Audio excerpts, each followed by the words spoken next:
Vous avez adoré notre vidéo sur les piliers les plus puissants de Demon Slayer. Aujourd'hui, on s'attaque aux méchants. Quel est le démon le plus puissant du manga? Non, Muzan n'est pas au sommet. Et attention, ça va spoiler. Mais avant de continuer, Kaze est en partenariat avec nous pour leur dernier manga, Badass Complete Dolphin. Rien que le nom, ça claque. Boy Samejima est le bad boy ultime de la police. Normalement, pendant une prise d'otage, on négocie, lui il s'incruste et tabasse les criminels. Ça ne plaît pas à la hiérarchie qui le vire de Tokyo pour le muter sur une petite île côtière. Toute calme en apparence, mais qui s'avère remplie de surprises. Son séjour au soleil est vite bouleversé par sa rencontre avec un dauphin inspecteur de police. Oui, un dauphin inspecteur de police. Et avec la carrure de The Rock en plus. Il l'amène à enquêter sur une secte qui utilise une fillette pour faire des prophéties et rassembler des fidèles. Ça semble serious business, mais ça reste un manga très comique, qui sait faire la part belle aux scènes d'action. Le dessin est charmant et on sent toute l'expérience de son auteur, Rei Tamura, le papa de Belzebub. À titre personnel, ça faisait longtemps que je n'avais pas été hypé par une nouvelle sortie. Les personnages tous burlesques et hauts en couleur, l'inspecteur dauphin et son humour improbable, la fillette à protéger toute mignonne mais qui s'avère être une véritable démon à gérer pour Boyle, la somme de toutes ces choses m'a vraiment séduit et me donne hyper envie de lire la suite. Le premier tome de Badass Complete Dolphin est dispo depuis le 12 janvier en librairie. Découvrez le tome 1 grâce au lien dans la description, c'est une série courte qui se clôt en 5 tomes, une pépite qui apportera une vraie touche d'originalité à votre collection. En tout cas, mon tome 1 a vite trouvé sa place dans ma bibliothèque.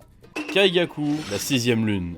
Kaigaku n'est pas un démon ordinaire, il est un ancien pourfendeur, disciple de l'ancien pilier de la foudre. Après la mort de la 6ème lune supérieure, Muzan nomme Kaigaku comme nouvelle 6ème lune et entre dans le cercle très fermé des démons les plus puissants du manga. C'est un ancien compagnon de Zenitsu, ayant eu le même maître que lui. Oui, Zenitsu, le compagnon du héros lourd, peureux, chouineur et pervers en plus de ça, bref, tout le contraire de Kaigaku. Et pourtant, ils se respectaient comme deux frères, tout ça jusqu'à une trahison. Kaigaku a franchi l'interdit et a bu du sang de démons, se mettant aux ordres de Muzan, tout ça pour gagner en puissance, mais surtout pour rester en vie. Lorsque Zenitsu l'apprend, il est dévasté, son maître couvert de honte n'a d'autre choix que de se faire seppuku afin d'en finir, et de laver son honneur. L'heure de la vengeance a sonné, les deux anciens amis se retrouvent pendant l'attaque du château de l'infini, et c'est un adversaire redoutable qui fait face à Zenitsu. En plus de sa force de démon, il maîtrise tous les mouvements du souffle de la foudre, à l'exception du premier, le plus puissant. Leur foudre s'entrechoque, Kaigaku enchaîne les techniques, mais au final ne fait pas le poids contre Zenitsu, qui dans un ultime face-à-face décapite son ancien camarade avec le 7ème mouvement de la foudre qu'il a créé suite à son entraînement. Kaigaku reste le plus puissant, certes, mais c'est un nouveau-né, un démon avec un potentiel incroyable mais qui n'a pas encore révélé tous ses pouvoirs et qui ne le fera jamais. Voilà pourquoi il n'est pas plus haut dans le classement.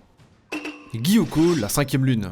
C'est de loin le démon le plus étrange. Là où tous les autres sont plus ou moins humanisés, lui c'est juste un gros visage blanc couvert de mains qui sortent d'un pot en porcelaine. Mais ne laissez pas son apparence bizarre vous tromper, Gyoko reste un monstre de puissance. Il se présente comme un artiste qui construit des œuvres morbides à partir de morceaux humains. En tant que démon, il a la capacité de changer de taille et de se déplacer de vase en vase, ce qui le rend très dur à toucher. Pour se battre, il envoie des poissons tout droit tirés des pires œuvres de Junji Ito, une vraie horreur. Son coup d'éclat aura lieu pendant l'attaque du village des forgerons. Il affronte Tokito, le pilier de la brume, qu'il a bien failli tuer, l'enfermant dans sa cage d'eau. Il fut sauvé in extremis par un des forgerons. À ce moment-là, Tokito éveille la marque. Gyoko passe aussi en mode sérieux. Il sort de son vase et montre sa véritable forme. En plus d'être très rapide, il a juste besoin de toucher son adversaire pour le tuer. Ça ne suffira pas et Tokito l'achève d'un coup précis. Gyoko est un démon très original et sa personnalité est intéressante. Malheureusement, il fait pas long feu. Au moins, lui, il se fait tuer par un pilier. Surtout que Tokito, c'est quand même un des piliers les plus puissants. Face à quelqu'un d'autre, Gyoko aurait sans doute fait beaucoup plus de dégâts. Après voilà, honnêtement, c'est vraiment une des lunes les moins fortes.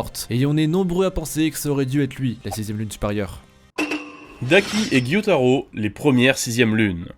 On commence à rentrer dans le haut du panier. Daki et Gyutaro sont les jumeaux régnant sur le quartier des plaisirs. Daki est connu dans ce quartier sous le nom de Warabi Hime et se fait passer pour une Oiran, une courtisane de haut rang au Japon. Le but parmi ce subterfuge est simplement de dévorer un maximum de victimes, et ça a marché, puisqu'au cours de ses 113 ans d'existence, elle aura tué et mangé plus d'une centaine d'humains et 7 piliers. C'est astronomique. Et vu son mode opératoire, ça se comprend. Elle piège ses victimes dans son obi, l'espèce de ceinture que portent les kimonos. Sauf que le sien a une particularité, c'est en fait son pouvoir sanguinaire. Son hobby fait partie intégrante de son corps et elle peut le contrôler entièrement à volonté. Elle l'a étendu dans tout le district comme une toile d'araignée et elle garde ses victimes sous terre comme une sorte de garde-manger permanent. Comme les autres lunes, Daki déteste les humains. Elle ne les voit que comme des insectes, du bétail prêt à être dévoré. Cependant, toute seule, Daki n'est pas si puissante que ça. Ses tourbillons de draps sont impressionnants certes, mais Tanjiro arrive à l'égaler rapidement. Et puis quand c'est Tengen, le pilier du son qui arrive, c'est juste un carnage. Mais à la surprise de tous, Daki ne se désintègre pas une fois qu'elle est morte. À la place, un deuxième démon sort sort de son corps, Gyutaro. Si Daki est la tacticienne, Gyutaro c'est la force brute, c'est lui, la vraie 6ème lune supérieure reconnue par Muzan. Il se bat avec des fossiles empoisonnés qu'il plante dans ses adversaires à une vitesse folle, il peut aussi décomposer son corps pour créer des tourbillons de sang qui transpercent ses ennemis. Et cerise sur le gâteau, il s'entraide avec Daki. Tant que l'un est en vie, l'autre ne peut pas mourir même s'il est décapité. Il faut leur couper la tête en même temps si on veut espérer les vaincre, c'est un peu fort quand même comme pouvoir. Leur place si basse dans le classement officiel est complètement injustifiée tant leur niveau est démentiel. Pour les vaincre, il aura fallu un pilier du son, Tanjiro avec son souffle du soleil, Zenitsu, Inosuke et les femmes ninja afin de les faire tomber. Ils sont juste beaucoup trop forts. S'il vous faut une autre preuve, sachez que 7 c'est le nombre de piliers vaincus par Daki, et si on compte son frère dans l'équation, on peut en rajouter 17 de plus. C'est carrément insolent tellement c'est aberrant. Les démons auraient dû gagner, mais l'orgueil de Gyutaro aura eu raison de lui. C'est d'ailleurs ce que dira Muzan de lui un petit peu plus tard. S'il avait tout seul et qu'il avait simplement empoisonné tout le monde dès le début, il aurait gagné sans problème. Ce qu'il a tué, c'est le reste de son humanité.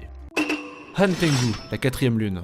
Vous avez apprécié le duo de démons? Dans ce cas, accrochez-vous car on parle de 7 démons en un. A première vue, Han Tengu fait un peu pitié. Il est tout recroquevillé, il chouine et en plus il a une grosse bosse sur la tête. Quand ils le voient, nos héros n'ont aucun mal à le décapiter. Mais voilà, Han Tengu, quand on le tranche en deux, il se sépare juste en deux nouveaux démons. Eux déjà ils rigolent moins. Là on voit valser le pilier de la brume et l'autre manque de tuer Nezuko. Car oui, le pouvoir d'Han Tengu c'est de créer des clones de lui-même. Chacun correspond à une émotion différente. La peur, la colère, la tristesse, le plaisir, tous manipulant un élément différent. L'air, la foudre, etc. La plus puissante reste sans aucun doute l'incarnation de la haine, venant au monde suite à l'absorption de ses autres clones et manipulant le bois. Ouais, le mec c'est carrément Hashirama de Naruto. Paradoxalement, une fois ces clones créés, la première forme d'Han Tengu, celle que le héros doit décapiter, devient minuscule, ce qui le rend encore plus difficile à vaincre. Tanjiro et les autres sont complètement dépassés par la puissance de ce démon, et c'est Mitsuri, le pilier de l'amour, qui doit l'affronter. Mais même elle, ça ne suffit pas. Han Tengu arrive à s'enfuir, avant de finalement être décapité par Tanjiro, qui, dos au mur, a dû faire le choix d'abandonner sa petite sœur pour détruire la menace.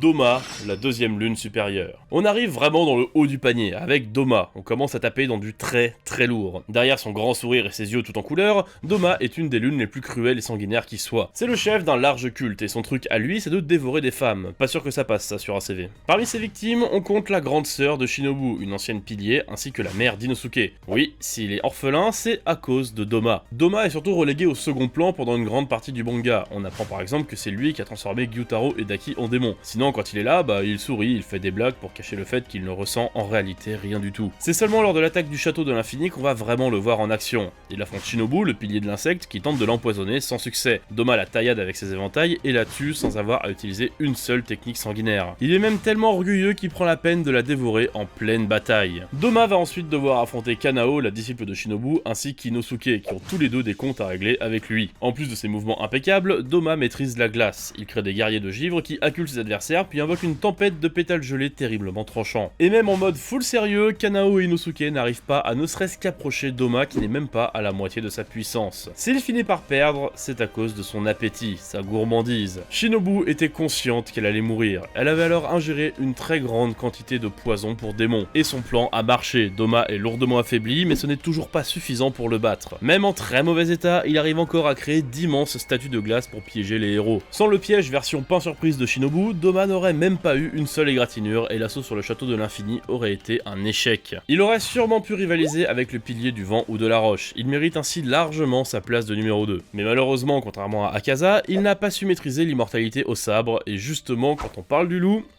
Akaza, la 3ème lune.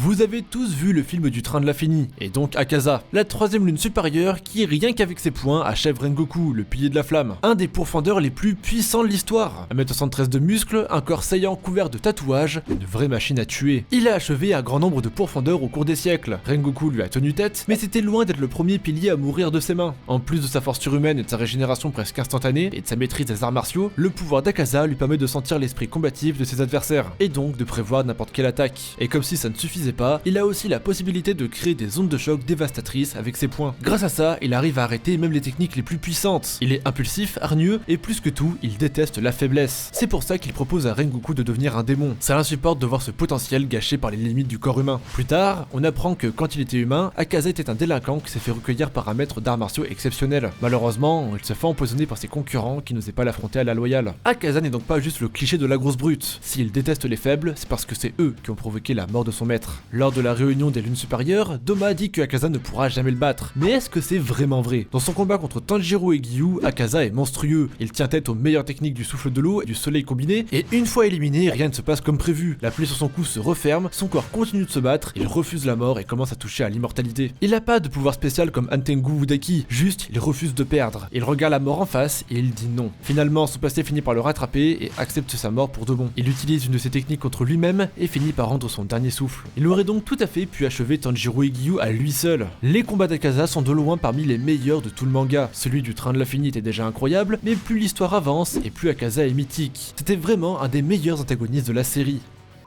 Muzan. Comment? Mais Muzan, c'est le chef des démons, il est trop puissant, il ne peut pas être que numéro 3.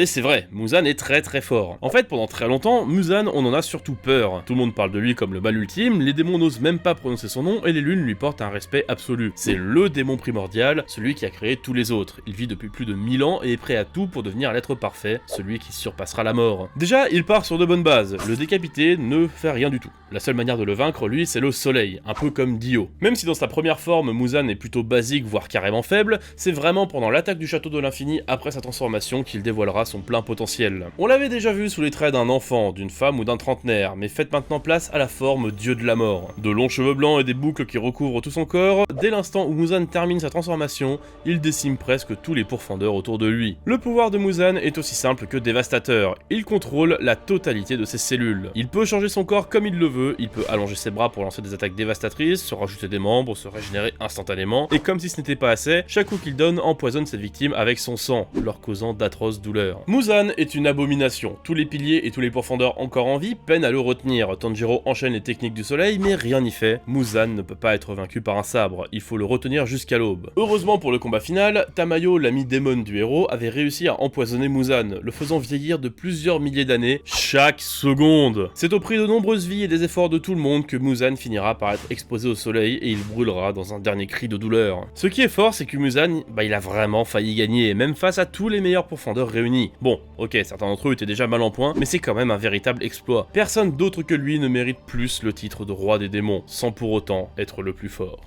Kokushibo, la première lune. Parce que ok, Muzan, super fort, incroyable, pas de problème, mais il faut se rappeler qu'il y a quand même failli se faire tuer par un seul homme, Yoriichi Tsugikuni, le détenteur du souffle originel et pourfendeur le plus puissant du manga. Muzan n'est donc pas complètement invincible. Par contre, il y a un autre démon qui a tenu tête à Yoriichi, et c'est son propre frère, Kokushibo. En tant que première lune, Kokushibo est vraiment terrifiant. Il ressemble en tout point à un pourfendeur, à l'exception de ses 6 énormes yeux. Quand il était encore humain, Kokushibo tentait d'égaler son frère sans jamais y arriver. Ayant peur de mourir et de tomber dans l'oubli, il a accepté la proposition de Muzan et s'est transformé en démon. Depuis ce jour, incapable d'apprendre le souffle du soleil de son frère, Kokushibo polit depuis des siècles ses propres techniques de sabre, le souffle de la lune. Avec plus de 16 mouvements différents et un des styles les plus puissants et dévastateurs du manga, Kokushibo a gardé tous les codes de son ancienne vie. Il est calme, sérieux et respecte la hiérarchie. À deux doigts de décapiter Akaza lorsqu'il fait trop le malin. Son combat dans le château de l'infini est légendaire. Il affronte simultanément les piliers de la brume, du vent et de la roche. Le souffle de la lune permet à Kokushibo de faire de larges attaques mortelles. Son katana fait partie de lui et il peut donc le régénérer et même l'allonger. Pour couronner le tout, il a une maîtrise parfaite du monde transparent, un état de combat très avancé qui lui permet de voir chaque muscle et chaque point faible de son ennemi. Ça a demandé un travail colossal à Tanjiro pour apercevoir ce monde ne serait-ce qu'un instant. Kokushibo, lui, y accède quand il veut. Même après avoir été coupé, cloué et décapité, Kokushibo continue de se battre. Le vent et la roche, les deux piliers les plus puissants, ne sont pas à son niveau. Ils arrivent cependant à forcer Kokushibo à se transformer en un vrai monstre. Et quand il se voit dans cette apparence hideuse, il réalise qu'il est allé trop loin et que ce n'était pas ce qu'il voulait. Depuis le début, il voulait juste être comme Yoriichi, son frère qui l'admirait. En comprenant qu'il s'est complètement détaché de la voie du samouraï, Kokushibo accepte de mourir et se désintègre. Encore une fois, c'est son humanité qui l'a tué. S'il avait continué le combat, les démons auraient gagné à coup sûr.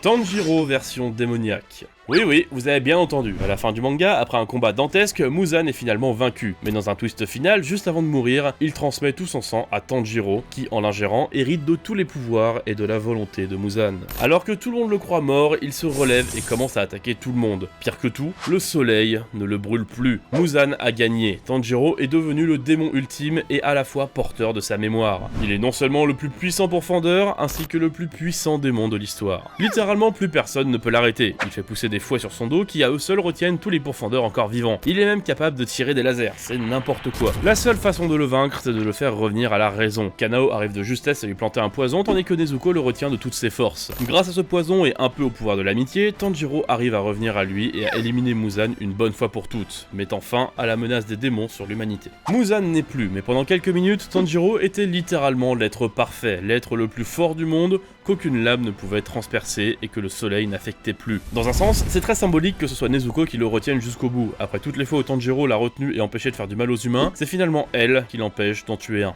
On aurait pu vous parler des lunes inférieures comme Enmu ou Rui qui ont des pouvoirs intéressants et des combats très stylés, mais malheureusement, ils ne font pas le poids face aux autres démons. Il y a aussi Nakime, la 4ème lune supérieure qui contrôle le château de l'infini. Elle a pas vraiment de combat, mais son pouvoir est juste trop fort. Et sinon, bien sûr, Nezuko. Elle s'est quand même battue contre plusieurs lunes et a tué un bon paquet de démons avec Tanjiro et les autres. Son pouvoir sanguinaire est terriblement efficace, et pour couronner le tout, c'est la première démon qui a vaincu le soleil. S'il fallait la classer quelque part, à mon avis on pourrait facilement la mettre au même niveau que Daki et Gyutaro. On espère que ce classement vous a plu. Cette vidéo nous a pris un temps fou à être produite, donc ce serait vraiment cool de nous régaler avec un gros pouce bleu. Abonnez-vous pour ne pas manquer nos prochaines vidéos. Sur ce, c'était KillianTGR en compagnie de Chauve Burlesque. Bye les weebs.